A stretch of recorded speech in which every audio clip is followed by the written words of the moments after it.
Hello, Cordoba, and I'm very happy to be able to speak at the FOF meeting. The last time I was at a FOF meeting, it was in 2011, I believe, and I was very happy to be in Cordoba then. So I'm going to talk today about work we've done with my current doctoral student, Eduardo Vitral, who's from Brazil, on the discovery of a stellar graveyard in the core of a globular cluster and all the mysteries involved in the core of this globular cluster. So we know that black holes exist, and we know that they exist at low mass, we call stellar mass black holes, and we know this from stellar evolution, and we've seen this from the mergers of stellar mass black holes emitting gravitational waves that were detected with LIGO and Virgo. We also know that supermassive black holes exist in the centers of massive galaxies, and we can see this from the internal kinematics of the stars in the center. Or we can see this even better, in fact, in the optical spectra of these galaxies, showing AGN-like features. So one is curious to know whether there is an intermediate mass black hole state and whether it could be a transitory state to go from the stellar mass to the supermassive black holes. Now, how do you form a supermassive black hole? Well, the key observation is that supermassive black holes are already in place at high mass at very early epochs in the universe. So it seems like stellar mass black holes will not grow fast enough to produce supermassive black holes. And instead, people have suggested direct collapse of primordial gas, because if the gas has metals or other coolants, like molecular hydrogen, then it will cool to bring the gene's mass lower and therefore create fragmentation in the cloud and cause low mass objects to form. But here we want the cloud to collapse directly into a very high mass object without any fragmentation. And a former student of mine who worked on the previous project, in a nice work 5 years ago, she showed that how direct collapse could, even though fine-tuned, could work. But an alternative is that stellar black holes might actually grow fast in globular clusters. So one idea is that physical collisions of stars cause a loss of linear momentum and cause the stellar system to contract and bring stellar mergers, which will bring an intermediate mass black hole. On the other hand, one can also imagine that we let stellar evolution run its course and the massive stars go into black holes, and these black holes lose their energy and angular momentum by dynamical friction and end up in the core of the cluster where they merge and form an intermediate mass black hole. This takes a few gigayears instead of a few megayears in the first case. However, when black holes merge, they emit gravitational waves, as we know. And when the two black hole masses are different, the waves are emitted anisotropically, which means that they carry linear momentum, and linear momentum is huge. And so the merger remnant will carry the opposite linear momentum. And so the black hole will be kicked out at very large speeds greater than the escape velocity of the globular cluster. Now, what is the evidence for intermediate mass black holes? Well, in dwarf galaxies, we see that a small fraction of them show AGN features in their optical spectrum. And recently, Chilingarian and I have been confirming this with X-ray follow-ups. Globular clusters are the other way to look for intermediate mass black holes. And so here we use mass-orbit modeling, which I'll talk to you about in a second. And in the most famous and most massive globular cluster, the evidence is debated. And in NGC 6397, which I will study later, Kaman et al. Find a 600 solar mass black hole, which is 0.5% of the mass in stars of the globular cluster. But the different teams used either unideal data or unideal mass orbiting modeling codes. So talking about these codes, how do they work? Well, the basic idea is that the six-dimensional distribution in terms of position and velocities works as an incompressible six-dimensional fluid. And this is the Boltzmann equation. Unfortunately, we don't think very well in 6 dimensions. So we would like to reduce it to 3 dimensions. And we can do that by taking the first velocity moment of the collisionist Boltzmann equation, and we get the Jeans equation, which was actually found by Maxwell. But he had his own equations named after him, so we call them the Jeans equations. And they say that the divergence of a pressure tensor is equal to the tracer density times the potential gradient with a minus sign. And this pressure tensor is the tracer density itself times a tensor of the squared velocity dispersions, which are not necessarily the same in all directions. Physically, one can imagine a shell of matter which is drawn towards the center by gravity, but which is repulsed in the other direction, in the opposite direction, by the extra pressure inside compared to outside, and they both counterbalance each other. That's the Jeans equation. In spherical symmetry, one can express it in terms of the radial velocity dispersion, sigma r, and a funny parameter beta, which is a second term which measures anisotropy. So if beta is 0, the second term disappears and you have isotropic orbits. But if beta is 1, you have radial orbits, and if beta goes to minus infinity, you have tangential orbits. Now, there's a mass anisotropy degeneracy because the mass profile and beta are in the same equation. So you need beta to get the mass profile. So this drives us mad. Now, people have been working, including myself, using line of sight data. I've been doing this all of my career until 2 years ago, when I started looking at plane of sky data in combination with line of sight data. So in plane of sky data, the observer is now behind the screen or in front of the screen, and we have the plane of sky components of the velocity, v pos r and v pos t, and the projected radial and tangential directions. So to make a long story short, in line of sight, we have projected radii and line of sight velocities, which is 2 dimensions. And if you add plane of sky velocities from proper motions, you move to 4 dimensions. So you double your dimensionality. That's very important. Now, suppose we start with line of sight velocity distributions, but it also works for plane of sky. The wider the distribution function of velocities, the more mass there is. And for line of sight velocities at a given projected radius, the cuspier is the distribution, the more radial are the orbits. So given the distribution in projected phase space, you first want to avoid binning the radial data, which a lot of people do, and which is terrible because you lose information. And in fact, your conclusions can depend on how you bin the data.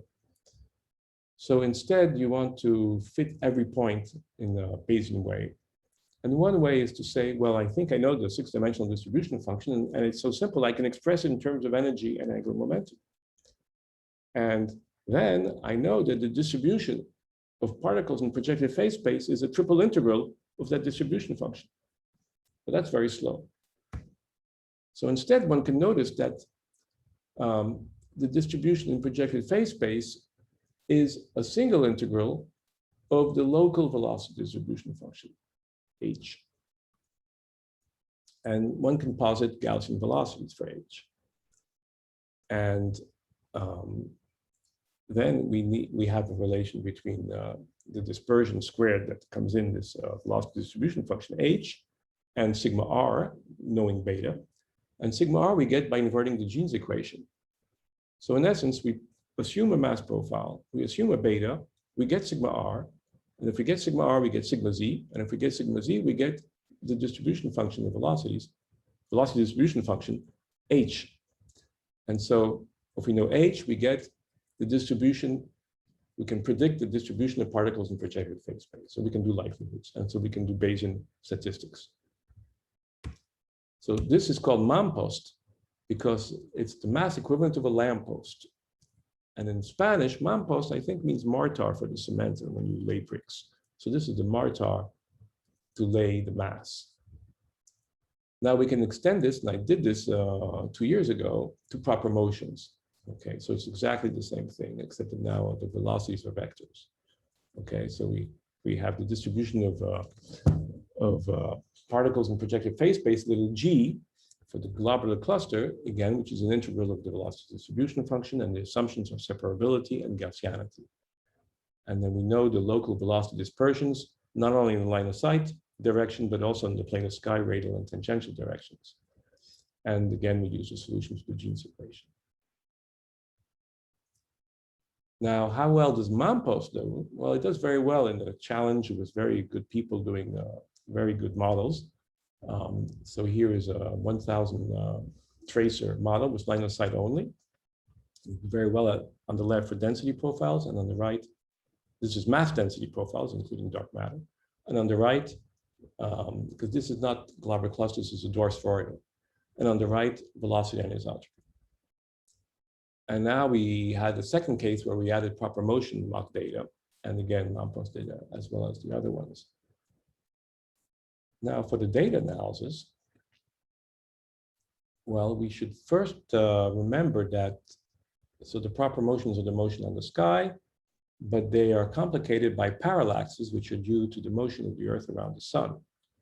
So to distinguish well parallax from proper motion, you need a lot of points per year, or you need a very long time baseline of many years so that the effects of parallax become negligible. Furthermore, given a proper motion PM, the plane of sky velocity is proportional to proper motion times distance. So for a given PM error, your error on plane of sky velocity, which is what you're interested in, is going to be proportional to the distance. So you want to measure, you want to minimize your distance over the velocity dispersion. Okay. And so when you look at the clusters that have, when you sort them by this ratio of distance over velocity dispersion, it turns out that the first few are rotating, and so they don't work very well for MAMPOST. It's very difficult to get a good dynamical model that can distinguish rotation from dispersion. So it's safer to work with spherical models that are non-rotating. And 6397 is the closest globular cluster that fills these criteria. It's at 2.4 kiloparsecs. It has a 5 kilometers a second velocity dispersion. So we have Gaia data on NGC 6397 far out, which is good, and which is very well observed. So it's observed many, many times per year. So we also have the parallaxes that are disentangled from the proper motions. We also have HST data on larger baselines. So it gives us very precise data, but there might be some effects of parallaxes that are poorly calibrated, and but still it's very good data. And also it's only measured in the inner regions of the globular cluster. Whereas Gaia, they measured all sky. And finally, we have line of sight data from VLT, with the MUSE instrument, from the Mamon team, who found the 600 solar mass black hole in this system. So when you look at the, so there's many steps in data cleaning. And so the second step is to remove stars with high velocity, plane of sky or line of sight velocity errors on the left. And I showed the equivalent proper motion errors on the right. And you can see that the HST precisions are much better than the Gaia precisions, while the MUSE line of sight precisions are roughly the same as the Gaia plane of sky precisions using proper motions in red. So then we can filter in proper motion space. So the upper cloud are the field stars from the Milky Way, and the lower cloud are the proper motions from globular cluster. So with HST, since we're in the inner regions, there's a very good separation. And then we can filter in the CMD space after the proper motion filtering. So we see that most of the stars are already on the correct CMD, because otherwise there would be plenty of stars all over the place. But we can do better, and we can really refine the color magnitude diagram, which is more or less what we do on the right. So in the end, we have nearly 10,000 stars, and we use mostly HST data, but we also extend to Gaia data on the outside, and we also have some MUSE data. The Gaia data, by the way, is incomplete for data with proper motions, as you can see that the black curve is missing the centers compared to the blue curve. Okay, and that affects us because we need to know the number density of stars. That answers the Jeans equation. And we can get this in principle from the data, if it's complete, by deprojecting the surface densities. But we have to make sure it's complete. And so we're better off using the full data set than the proper motion data set. So here's what comes out, a big table. So don't look at the numbers, it's just too much to memorize. Just look at the column before the last, which is delta AICC for Akaike. And this is a Bayesian evidence method which allows to compare different priors.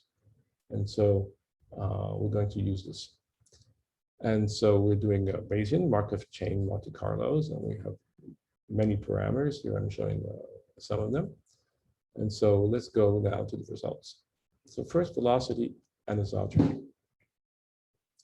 So we've made various tests with free anisotropy models. And what we find is that whether we do single population in red or double population stars with bright and faint stars tracing separately the same gravitational potential, we find that the velocity anisotropy of the global one or of each of the single ones is consistent with isotropy throughout the cluster, as far as we think the cluster is in equilibrium before tidal effects from the Milky Way come in. So is this expected? Yes, because the inner regions, it should be isotropic, because the short two-body relaxation times means that you forget your initial conditions, and so you have random directions. The outer regions are expected to be in radial orbits if you have isolated clusters. And this was beautifully shown by Laura Watkins, who did mass orbit modeling and found that there's a correspondence between isotropy or anisotropy and relaxation time, in the sense that short relaxation times are isotropic. And then you expect effects of the passages through the Milky Way. So the idea is that stars of a given pericenter, high energy ones, will move further out, and they will reach higher apocenters, and they will reach such high apocenters that they will risk being tidally perturbed by the Milky Way at every passage. And so these stars might escape, and if they escape, then we lose these radial orbits, and so we become more isotropic. And this is confirmed in the simulations. So now, let's go in the mass profile. So is there an intermediate mass black hole? I'm going to assume isotropic orbits, but we tested also with free anisotropy.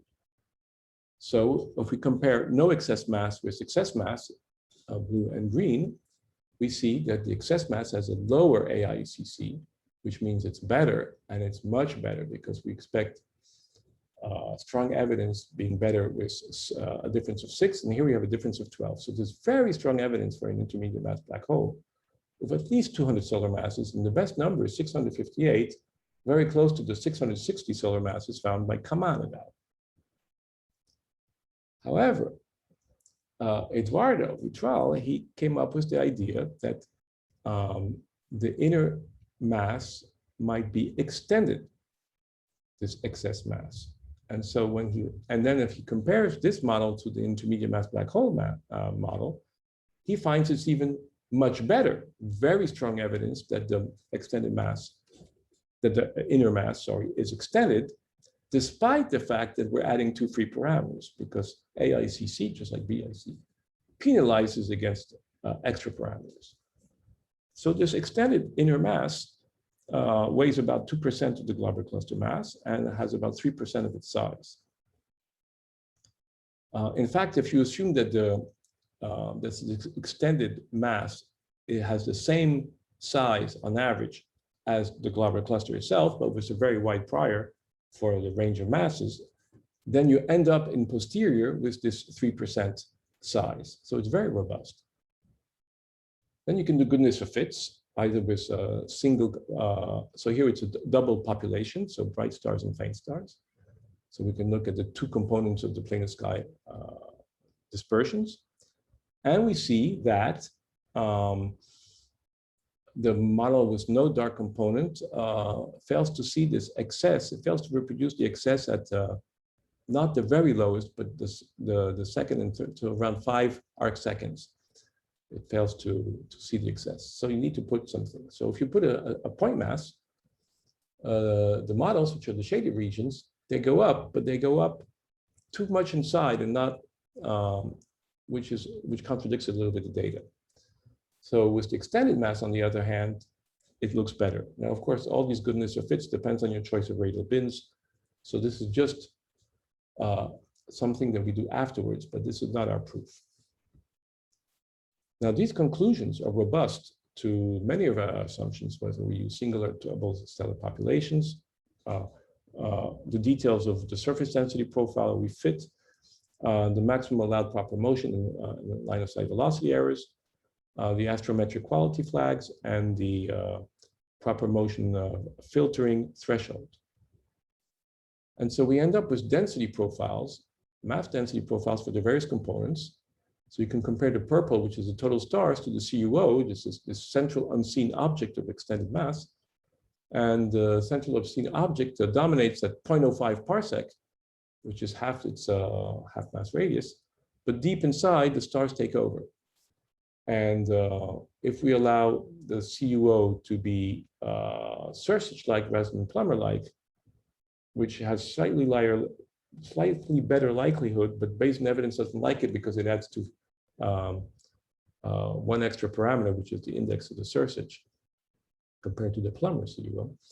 So then you find that the dashed green line dominates the purple line all the way down to tiny radii. But in any event, the main sequence stars coexist with the CUO, and that's important for what we'll talk about. So how do we interpret this central unseen objects?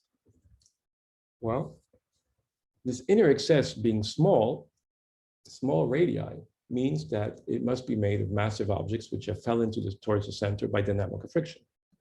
And so the only massive objects we know above the masses of the main sequence stars that are limited to 0.77 solar masses, because the other ones turned around and went red giant and then went into white dwarf neutron stars and stellar black holes. So these must be the objects. Now we can try to guess what is the mix between these three types of compact objects. And a simple way of doing this is by integrating over the initial mass function, taking into account the final to initial mass relation that we get in literature. And when we do this, we find that most of the mass is in black holes. But black holes escape. We saw that they can escape by black hole plus black hole mergers. They can even escape by three-body interactions, but that's more difficult. And so we need to understand what's going on in the cores of these globular clusters. Now, this excess mass, this CUO as we call it, has a half mass radius which is very small, 0.12 parsecs. And the circular orbital time of a main sequence star at that radius is very short. It's less than a mega year, it's 150 kilo years. We can work out the dynamical friction time. And that turns out to be of order 1 mega year if it's a black hole. And still low at 10 mega years for a neutron star. So these massive objects are exchanging their energy and angular momentum with the main sequence stars and eventually contract. We can go further and ask what's the time for these massive objects to encounter a main sequence star using a 1/NSV argument. So where S is the cross section, so it's pi times a critical separation. And the critical separation is that which makes the three-body encounter bound. And so these critical separations are tiny for neutron star binaries, 120 AU, but they're much bigger for black hole binaries because they're so much more massive that they can make a third star bound to them at much larger separation of this third star. And then so you get collision times of 15 years, quite short, for binary black holes, and less than a mega year for binary neutron stars. And once you do this, you can calculate how long does it take for the binary to merge, because the merger time is just the energy of the binary over the energy lost when the third star is ejected during the three-body encounter. And the third star is usually the main sequence star because it's much lighter. and it's ejected at a velocity which is of the order of the velocities of the other two stars in the binary. And so one can work this out, and you get a very simple formula, if I didn't get it wrong, in terms of the collisional time. And in the end, you find very short times of 600 years for binary black holes and 2 mega years for binary neutron stars. So we live in a quandary, because these extended objects, being neutron stars or black holes, would be unstable, because they would, if they're in binaries, they will merge very quickly. And even if they're not in binaries, the dynamical friction will bring them down very quickly. They will bring them down, as we saw, in 1 to 10 mega year. So here are some crazy solutions. So one is that, for some reason, black holes and neutron stars are free streaming. They're not in binaries. So you don't have this ejection problem, except by 3-body encounters, but they're not in binaries, so you don't have the 3-body encounters. But you still have the dynamical friction problem, 1 mega year to 10 mega years. It would be quite unlikely that we are observing the globular cluster 10 mega years before it turns into an IMBH at the center, these black holes, which is 1,000 to 10,000 times less than the age of the universe. It would be quite unlikely that we'd be observing the globular cluster at this stage. However, the dynamical friction might not go on forever. And the reason is that as the massive objects spiral around the globular cluster and they exchange energy with the main sequence stars, these main sequence stars go on higher energies. And so they keep their pericenters, but they move to very high apocenters. And so when they come back very fast during their pericenters. And so the black holes and neutron stars barely see them anymore. So basically, they have much fewer partners to exchange energy and angular momentum with. And so the dynamical friction is slowed down. And this is called core scoring. And so this is something still mysterious to me, whether this will actually stop it completely or whether we'll just slow it down by a factor 10 or 100. I don't know yet.